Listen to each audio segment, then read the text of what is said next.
Alright, we're back. Again. Round 2 of today's episode. There was an unexpected error that occurred. The microphone wasn't turned on, also we got disconnected. Thomas, the IT guy's out on whatever he's doing. Yeah, he's probably just spelunking.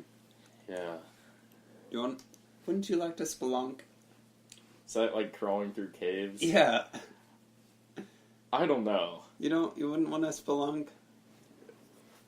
I feel like while doing it, I'd be terrified. But after it's done, I'd be glad I did it. And would There's a lot of claim like that. to enjoy it. Mm-hmm. And say that I had fun while doing it. I bet drugs are like that. Yeah.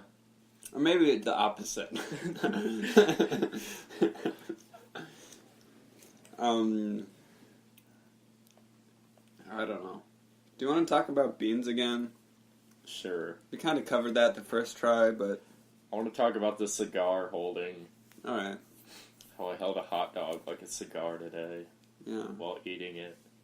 Because you had no buns. Yeah. Well, conversely, my house had an influx of buns. We had too much buns for our meat.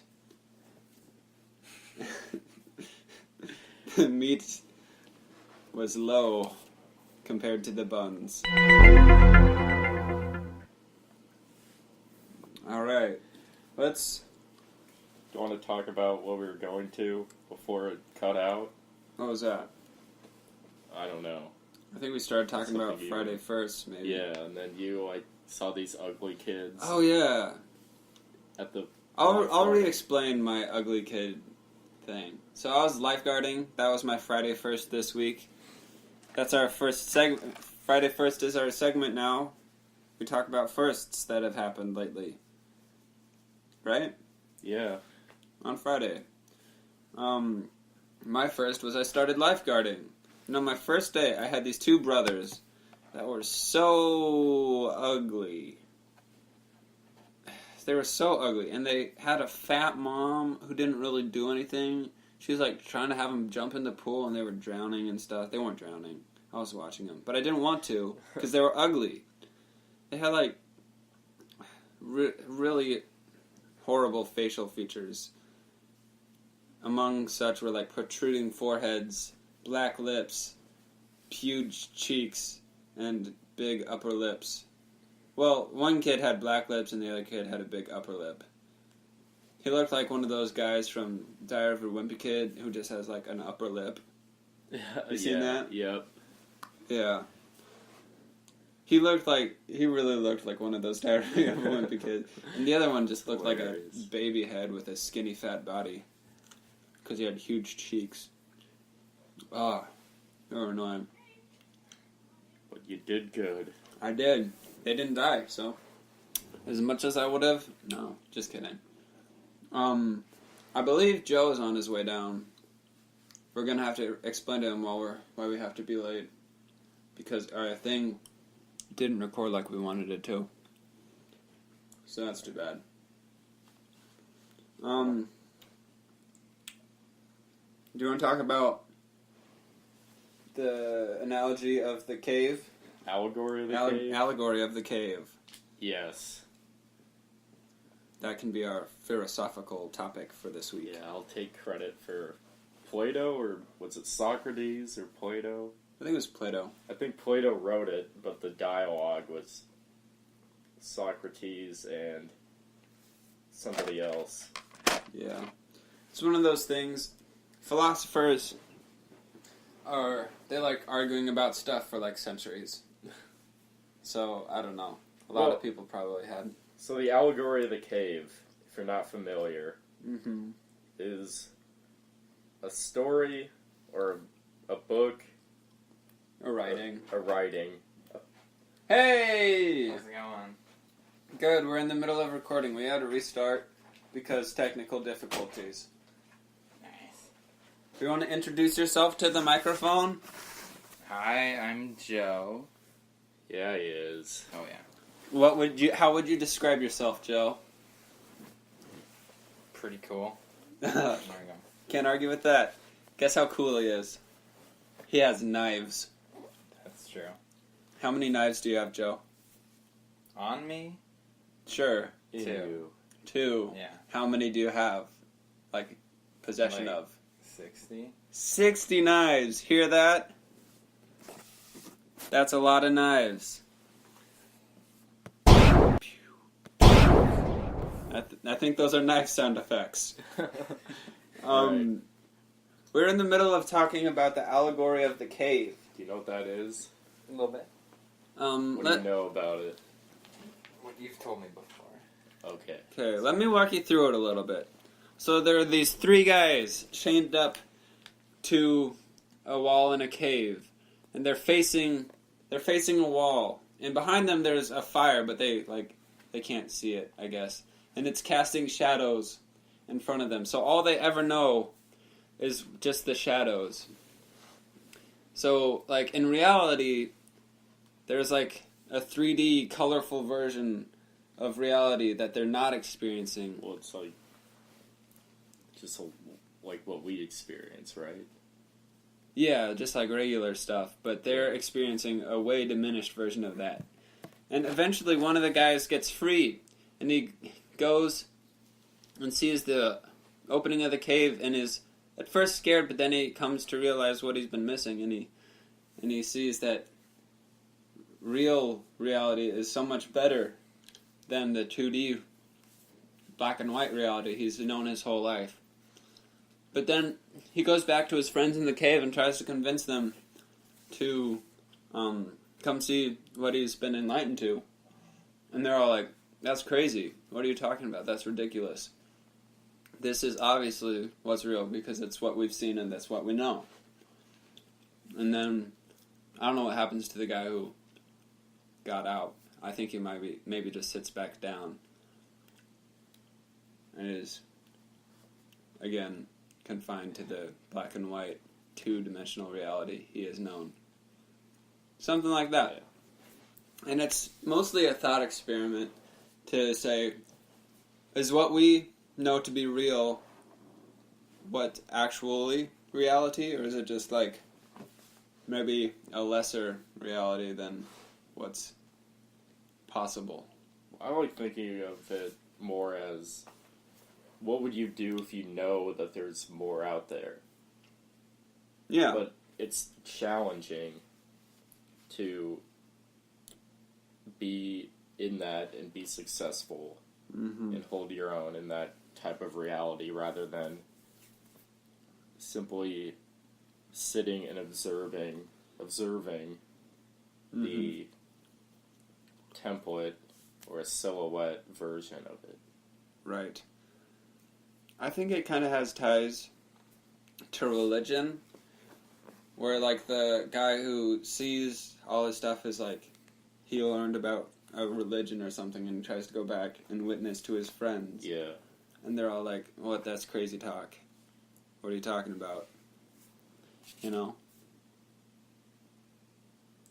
I want to try to apply it to, like, the life that we know. Right. Like, I don't know. Yeah. Like, when we're kids, we don't know about, like, work and responsibility. yeah, I don't know. And all the Pain. things that you need to do to live. But as you grow more responsible, as you grow older, is that good because you're growing as a person? Or do you just want to revert back to what was comfortable? Because is it really fun to do what's fun all the time?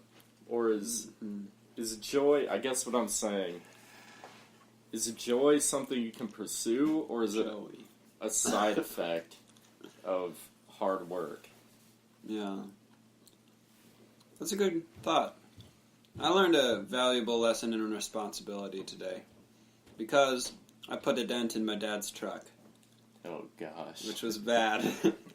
I was backing into this driveway at a house we were working at, and there was a dumpster in it, and I accidentally pressed the gas pedal instead of the brake pedal, so I, like, broke the light on the back and then kind of put a dent in his thing. And that's probably going to be a good amount of money for me to fix. But I have to take responsibility for that action. Yeah. Hey, Joe.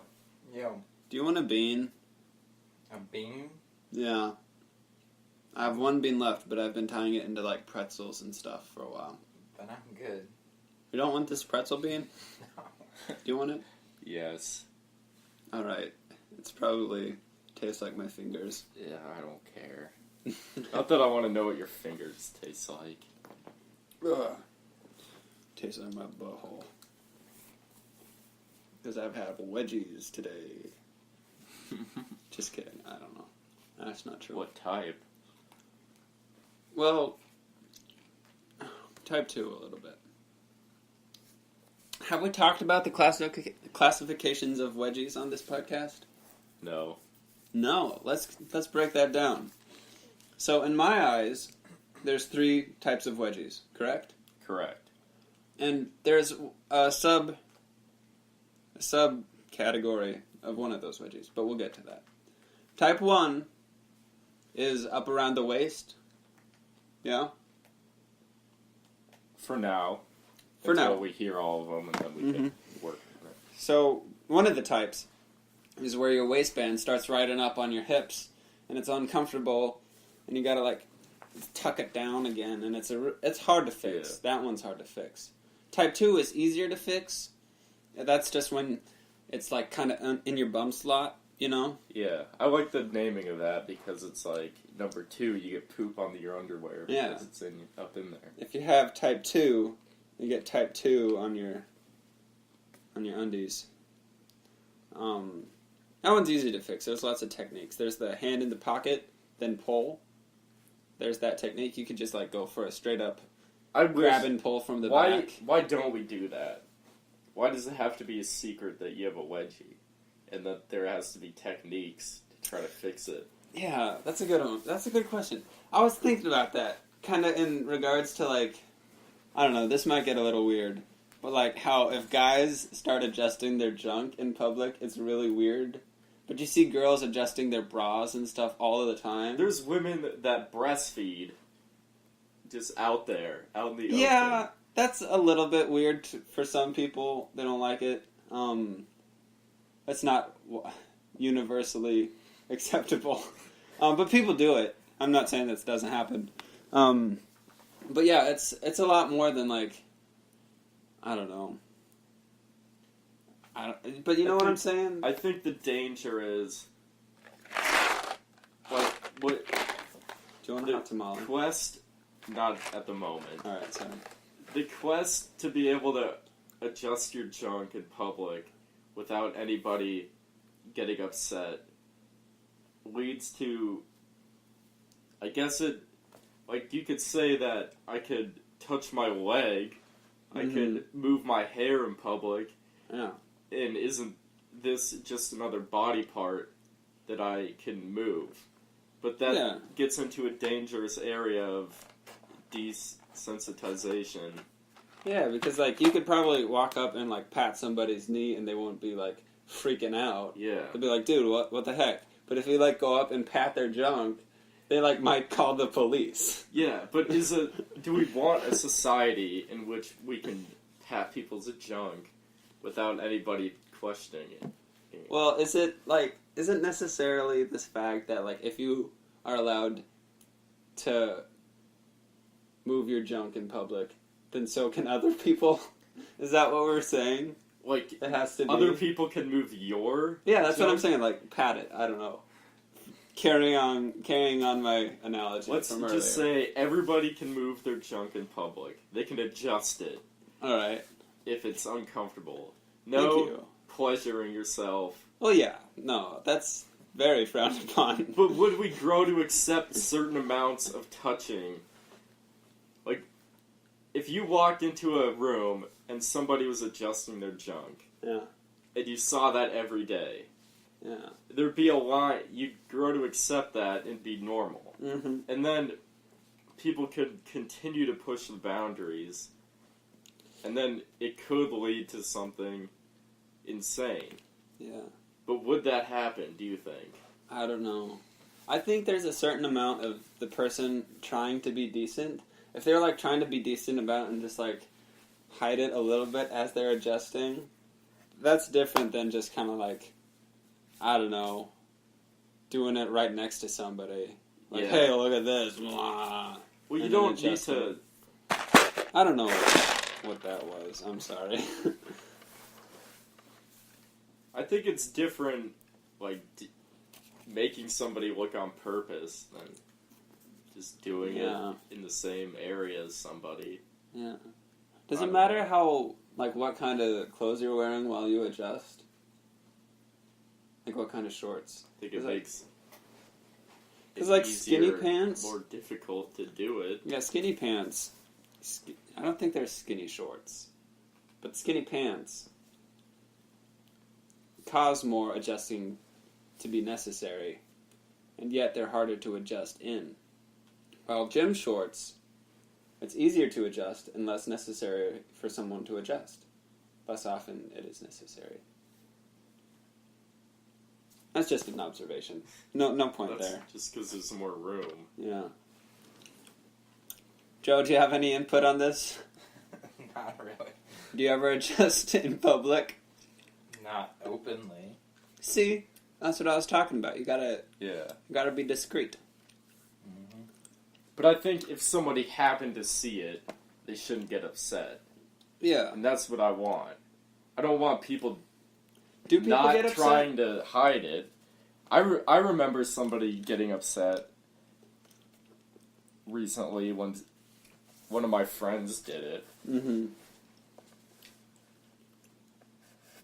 Yeah. Do you want to know any more details? Should I? No. Are they interesting? I don't know if it has any argumental value to it or not. So I'm just going to leave it alone. Alright. Well, being at a lifeguard, I see people adjusting their tops, like girls adjusting their tops all the time, and like tucking and, readjusting. I think But I don't see guys adjusting their... I think we're fine the way it is. Guess I'm not looking there.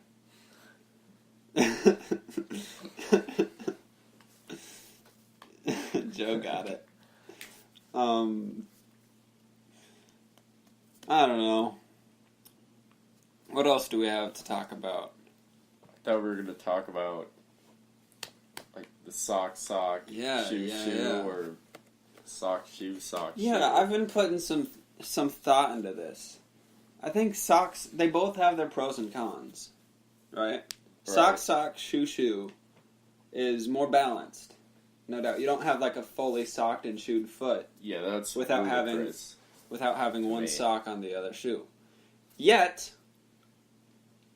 sock shoe is more efficient for energy and movement. Because you can put sock shoe on one foot, sock shoe on the other foot, and you've only moved your legs once. But if you go sock, shoe, that's like 3 movements of the leg. If you're doing it in that position. I guess you could bend down and do it. Yeah, then You you know? can just stay bent down. Yeah. Should we explain what I've been doing with my legs for the audience? Yeah, Audio. He was just sitting in the couch and then moving his ankle up onto his knee Yeah.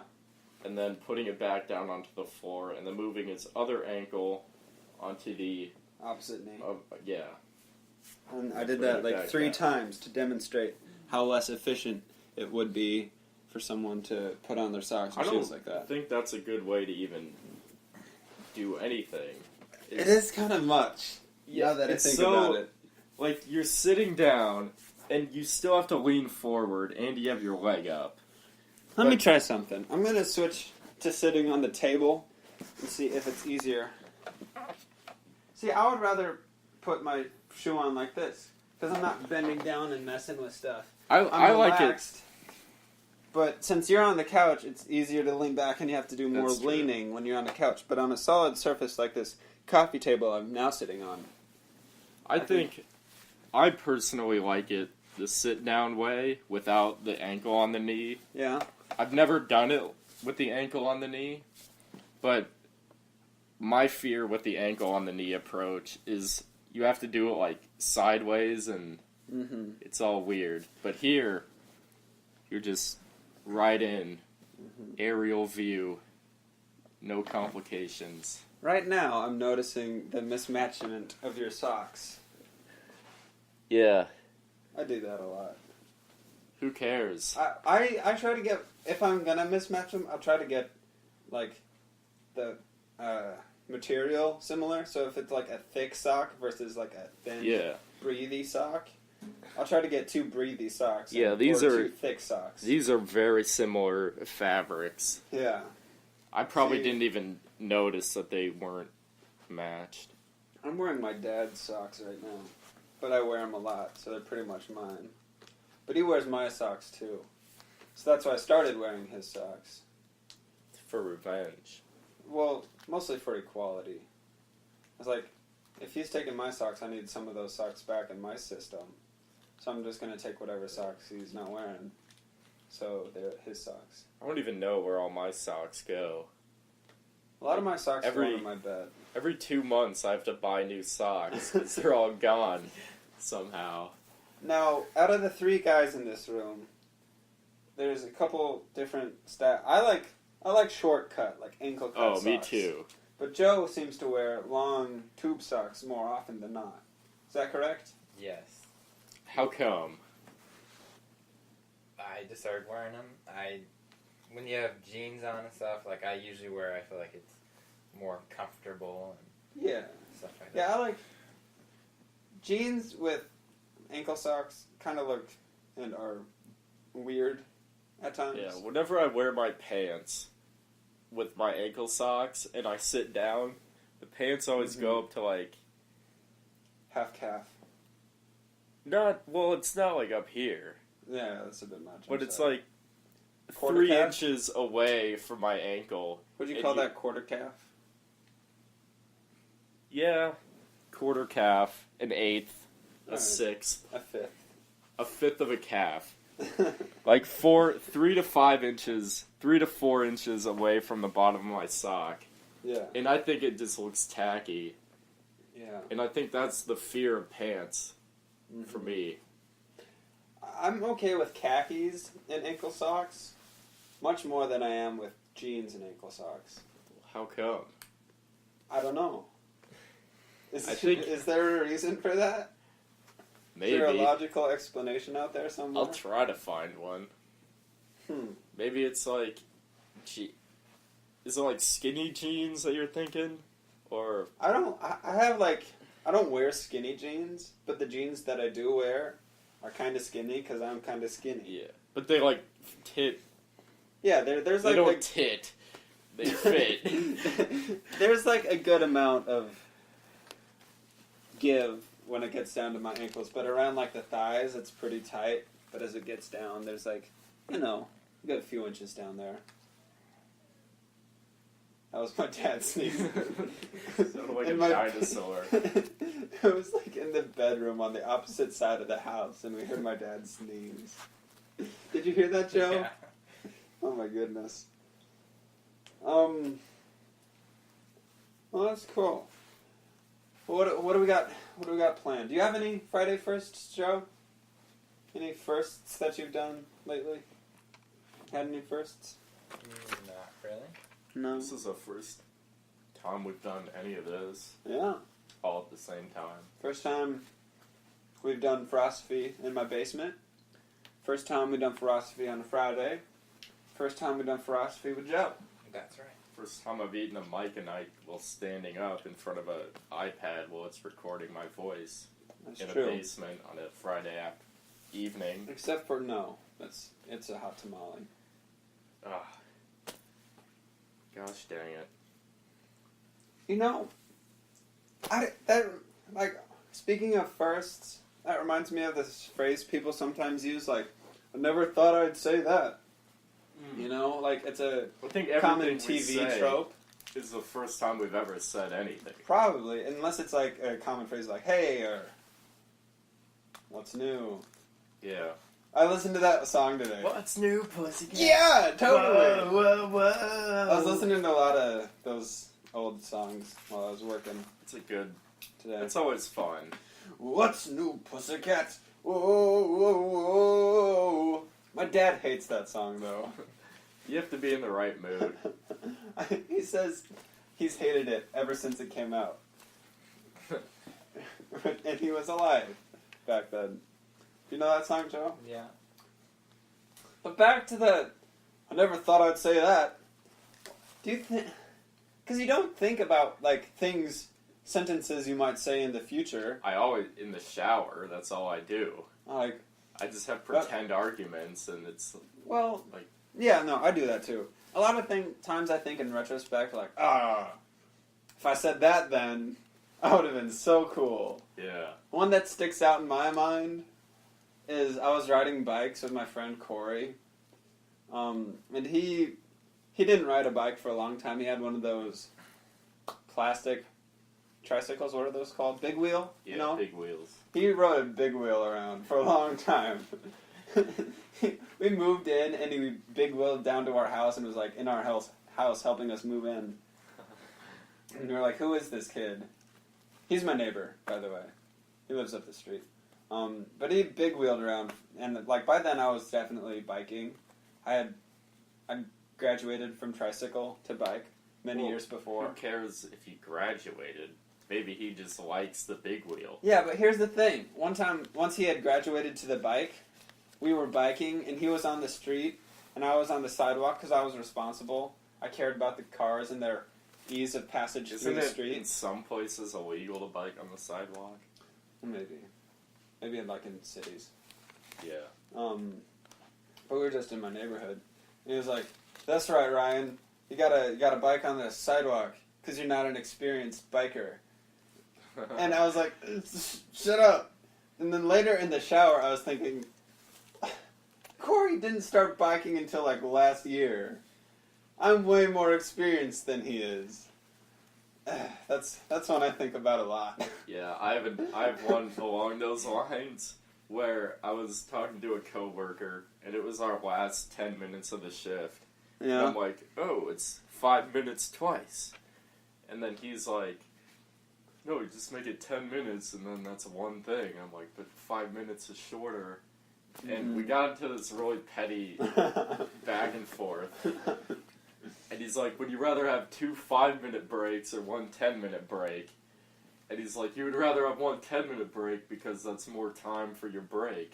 Yeah. And I'm like, "Well, if it's 2 5 minutes, that's shorter amounts of time," and that's exactly the point I was trying to make with the... Yeah, that's what I was... Splits. Because, like, you're trying to get rid of a bad thing by splitting it up. Yeah. And he's comparing it to a good thing, a break. So it's not an equal comparison on his part. But I was stumped, and then, like, 20 minutes later, I thought of that. Yeah. But I wasn't going to go back to him and Know say... what? I had screws in my pocket. Oh, yeah, here they are. Screw that guy. One time I did that, I was like, "Screw you!" And the guy was like, "That's a bolt." I was embarrassed. Those are screws, though. I know Yeah. this. Well, I feel like... Hey, is Mike 1 minute meeting remaining. us? Yeah. Oh, I boy. told him we were going to be late. Mike? Yeah, Mike's gonna meet us at the lake. Mike the bike? Mike. Alright. Well, we should wrap up then and get fishing. Do you know the script of Up? No. Okay. Let's thank our sponsors, shall we? Yeah. Today's episode was brought to us by the number 12. Thank you. And the literary technique? Repetition. Nice. Alright. And lastly, I'd like to address the clown in the room, Snoop Dogg, the clown. Thanks for being here. Yo, clown! You don't know nothing about keeping things consistent with the way you address yourself. You're so silly, Snoop Dogg. Gosh dang it.